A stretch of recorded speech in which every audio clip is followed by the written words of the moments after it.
Iya, setelah menempuh etapa 7 yang berjarak 133,4 km, para pebalap Tour de Singkarak hari ini memasuki masa istirahat. Lalu apa saja yang dilakukan mereka pada masa istirahat ini? Kita langsung bergabung dengan Cikal Multasam dan juru kamera Nova Maulana langsung dari Kabupaten Dharmasraya, Sumatera Barat. Cikal, setelah etapa ke-7 ini apa yang menarik hingga etapa berikutnya nanti dalam Tour de Singkarak ini? Carlos, memang penyelenggara memberikan waktu libur 1 hari untuk beristirahat bagi para pebalap untuk segera menuntaskan atau melewatkan dari etapa terakhir atau etapa 8 yang akan menempuh jarak 146,5 km yang menempuh kawasan dari Bukit Tinggi hingga Padang. Dan penyelenggara pun menyediakan beberapa opsi bagi para pembalap nantinya yang ingin mengunjungi beberapa destinasi wisata nantinya di Bukit Tinggi dipersilakan dan disediakan. Kemudian diberikan juga opsi-opsi lainnya selain berwisata, juga diberikan opsi untuk beristirahat penuh. Dan ternyata dari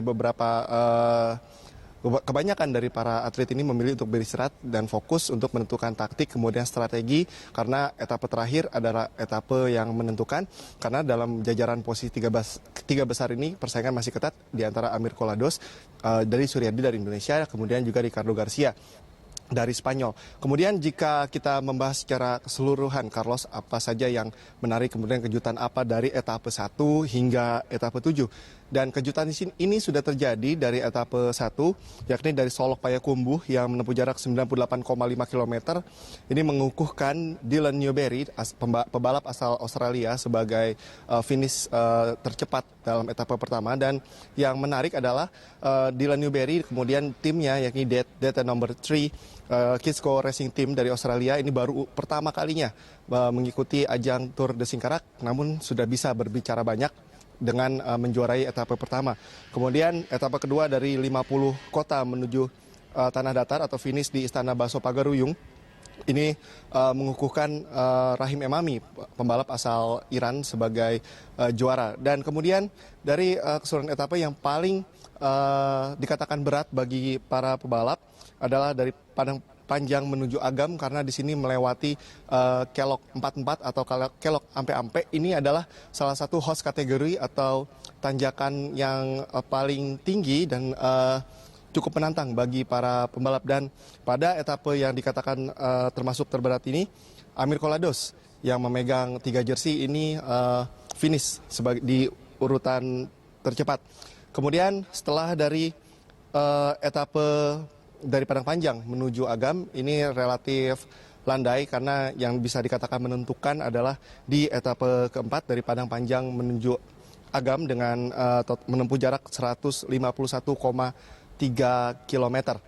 Selain memang hal yang menarik adalah persaingan yang cukup ketat di antara 3 pembalap, Iran, Indonesia, kemudian Spanyol. Dan yang menarik lagi adalah bagaimana Tour de Singkarak ini berdampak langsung dengan peningkatan atau pengenalan dari destinasi-destinasi wisata di tiap etapenya. Dan tentunya kita masih menunggu apa saja kejutan selanjutnya, terutama di etapa terakhir, wisata apa saja yang bisa terangkat, kemudian siapa menjadi juara umum dalam Tour de Singkarak di tahun 2016 ini. Carlos.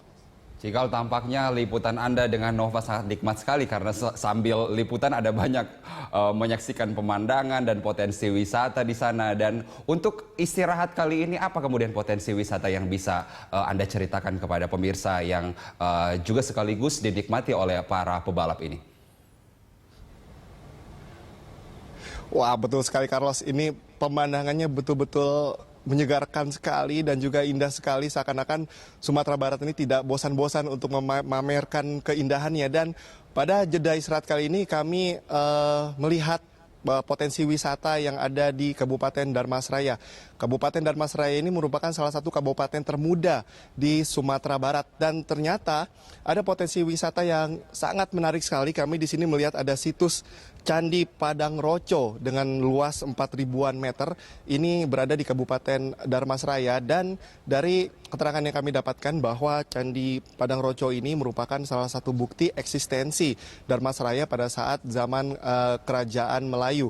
Ini merupakan juga bukti bahwa pada Kerajaan Melayu ini pusat pemerintahan, kemudian kebudayaan ini juga berada di Dharmasraya. Kemudian setelah di Candi Padang Roco, kami melihat juga ada satu situs lagi tak jauh dari Candi Padang Roco, yaitu Candi Pulau Sawah. Ini seluas 32 hektar. Besar sekali, Carlos, namun di sini masih dalam proses ekskavasi, dan juga di kedua candi tersebut masih ada batu-batu yang berumur ratusan tahun. Ini adalah batu-batu asli yang memang untuk mendirikan candi-candi tersebut. Ini merupakan sejalan juga dengan program dari Kementerian Pariwisata, bahwa Tour di Singkarak ini juga untuk mengangkat pariwisata, dan salah satu potensi pariwisata, faktor yang mendukung adalah faktor attraction atau atraksi, di mana Kabupaten Dharmasraya ini menyimpan begitu banyak potensi pariwisata, kemudian juga keindahan alam, dan tentunya di sini berharap ada sinergitas antara pemerintahan pusat dan juga daerah untuk benar-benar bisa mengolah potensi pariwisata ini sehingga bisa lebih dikenal lebih luas.